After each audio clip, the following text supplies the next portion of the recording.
And finally, here is a great way of taking payments on your Circle community if you're unable to use Stripe. I know some folks have had difficulty in the past with Stripe or choose not to use them.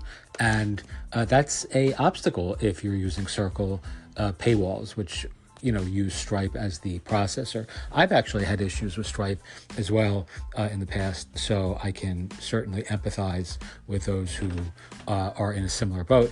And what I recommend is using something like Gumroad as the front end of delivering your content and accepting payments.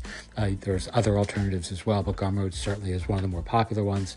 And simply upload all your content into folders on Gumroad and then send your customers to the Gumroad checkout page, even on a membership, for a community, and then people will pay you through Gumroad. They can be automatically added to your Circle community by dint of the API. So Circle and Gumroad integrate in a very synergistic way, and then folks are added to spaces within your Circle community, and you've completely bypassed the need to use Stripe to facilitate payment while still delivering lots of content, having an email marketing component through Gumroad, and having all the files and downloads living on Gumroad as well. If you have any questions, feel free to ask. Great workaround. Thanks, and see you in the next lesson.